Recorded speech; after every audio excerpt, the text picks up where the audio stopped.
एक तो मैं साज श्रृंगार करके इसलिए बैठता हूँ, सुंदर सुंदर वस्त्र पहनकर इसलिए बैठता हूँ क्योंकि मेरे बच्चों का शौक़ है मुझे उस रूप में देखने का। और दूसरा, इस माध्यम से मैं अपने सारे बच्चों को एक ही संदेश देना चाहता हूँ कि चाहे तुम्हारे परिवार के किसी भी इंसान की उम्र कितनी भी क्यों ना बढ़ जाए, उनकी भी शौक़ हो सकती है और उनके शौक़ की इज़्ज़त करना और जिस हद तक तुमसे हो पाए उसे पूरे करने का प्रयास करना, ये तुम्हारा धर्म है।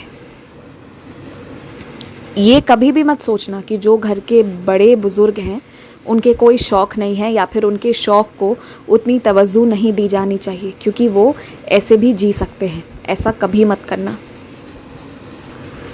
अगर चाहते हो ना कि घर हंसता खेलता हुआ रहे, घर का पालन पोषण बहुत सकारात्मक तरीके से हो और धन की कृपा होती रहे, तो इसके लिए बहुत ज़रूरी है कि जो घर के बड़े बुज़ुर्ग हैं ना, उनका भी मान सम्मान होना चाहिए।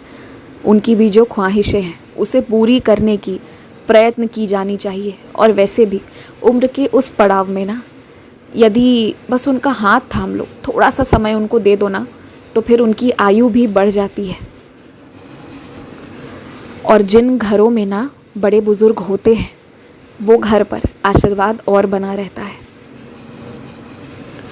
मुझे पता है मेरे कुछ बच्चों के घर पर ऐसे भी बड़े बुज़ुर्ग हैं जो उन्हें कुछ ऐसी बातें कह जाते हैं, ऐसी बातें सुना जाते हैं जिसे सुनकर बुरा लगता है और फिर वैसे में लगता है कि इससे बेहतर है इनसे अलग रहना।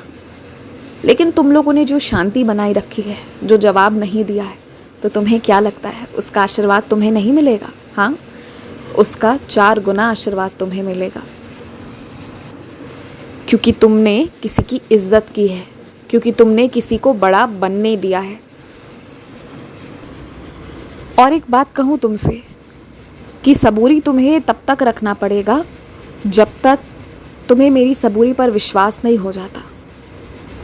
जब तक तुम्हें इस बात पर विश्वास नहीं हो जाता कि तुम अकेले या खाली नहीं बैठे हुए हो, बेफिजूल का समय बर्बाद नहीं कर रहे हो, वो सब मेरी कृपा से हो रही है। ये सब बातों को जब तक समझ नहीं लेते तब तक सबूरी का पल आता रहेगा। मैं बस ये चाहता हूँ कि मेरी सबूरी पर तुम्हारा अटल विश्वास हो जाए। चाहे कपड़े तुम 4 या 5 जोड़े ही क्यों ना रखो, पर ऐसे रखो जो साफ़ सुथरे हों, जो अच्छे से रखे हुए हों, और जिन कपड़ों को पहनकर तुम्हारा आत्मविश्वास और दृढ़ हो जाए। जिन वस्त्र को धारण करके तुम अपने शरीर को अच्छे तरीके से ढक कर रख पाओ, ऐसे कपड़ों को पहनो।